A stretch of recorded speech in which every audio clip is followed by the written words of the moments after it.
I have another listening practice video for you today. It's much more for business English learners, so it's at quite an advanced level. My name is Karen, and on my channel I help you bridge the gap between the English that you learn in the classroom and the English that's actually used in real life. If you're new to my channel and would like to learn some more real life English, then make sure you press the subscribe button below and also the bell so that you don't miss any of my future videos. Today, we're going to be listening to just one man talking, and he's talking about a house. So I'd like you to tell me a few things about this house. It's actually from the news, so the language that he uses is quite formal and quite advanced. So if you're learning business English, then today's video is a good one for you.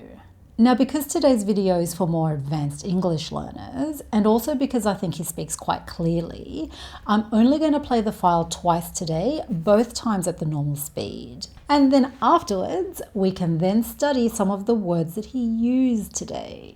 Are you ready? Okay, let's go. A touch over $16 million landed this week's most expensive home in Sydney. 6 bedrooms, 5 bathrooms and almost 900 square metres, including a pool. 2 desperate bidders took it well beyond the $14 million reserve. It's a particularly strong result for a home without harbour views. A touch over $16 million landed this week's most expensive home in Sydney. 6 bedrooms, 5 bathrooms and almost 900 square metres, including a pool. 2 desperate bidders took it well beyond the $14 million reserve. It's a particularly strong result for a home without harbour views. A touch over $16 million landed this week's most expensive home in Sydney. 6 bedrooms, 5 bathrooms and almost 900 square metres, including a pool. 2 desperate bidders took it well beyond the $14 million reserve. It's a particularly strong result for a home without harbour views. Okay, now let's talk about some of the words that he uses. The first thing he says is a touch over $16 million. A touch over $16 million. Now, you probably already know this word touch. Touch has a few different meanings and it can be used either as a noun or as a verb. And here it's being used as a noun to mean a small amount. She's just going to put on a touch of makeup and then we can go. Can I just have a touch of milk in my coffee, please? Thank you. Here, a touch over $16 million just means a little bit over $16 million, which is still a lot of money if you ask me. A touch over $16 million landed this week's most expensive home in Sydney. A touch over $16 million landed this week's most expensive home in Sydney. Land. This is also a word that you probably already know. This word also has a few different meanings, and it can also be used either as a verb or as a noun. Here, it's being used as a verb to mean to get or achieve something good. She landed a job in London, so she's moving over there sometime early next year, so that's very exciting. Our company landed that really big client, so everyone's just over the moon. Everyone is really happy and pleased about this. So here he's saying that $16 million, or a touch over $16 million, got you this week's most expensive home in Sydney. 2 desperate bidders. 2 desperate bidders.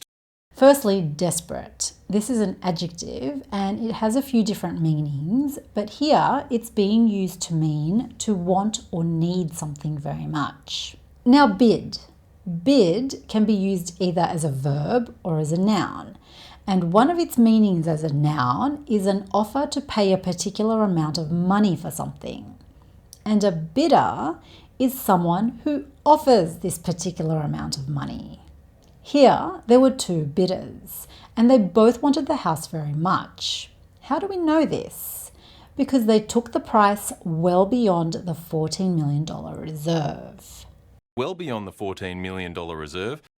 Reserve also has a few different meanings, and it can also be used either as a verb or as a noun. Here, it's being used as a noun and it's being used to mean the lowest price that the sellers are willing to accept.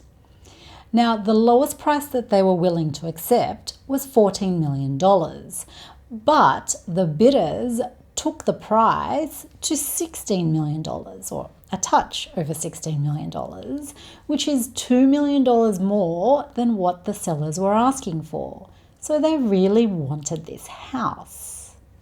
And his last sentence, it's a particularly strong result. It's a particularly strong result.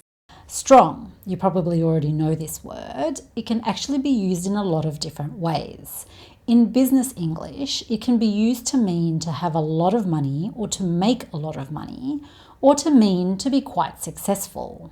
So you can have a very strong economy, or a company can be in a very strong financial position, or you can say our sales in the Asian market were very strong this year despite the economic downturn. Here, it was a particularly good result because this house doesn't have harbour views.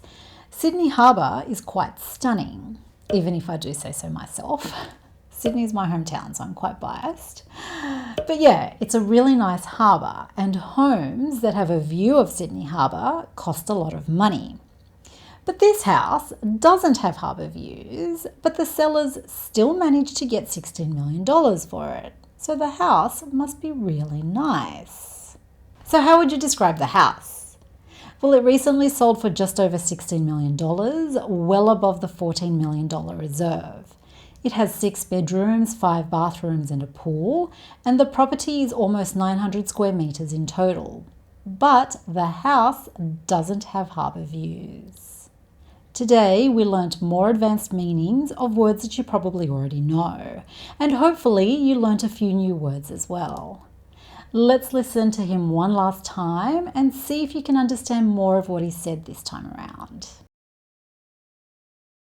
A touch over $16 million landed this week's most expensive home in Sydney. 6 bedrooms, 5 bathrooms and almost 900 square metres, including a pool. 2 desperate bidders took it well beyond the $14 million reserve. It's a particularly strong result for a home without harbour views.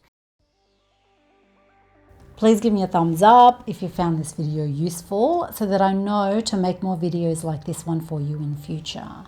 And if you'd like to learn some more real-life English, then don't forget to press the subscribe button below and also the bell so that you know when I have a new video out for you. Thank you for watching today. Keep practicing, stay safe out there, and I shall see you next time. Bye!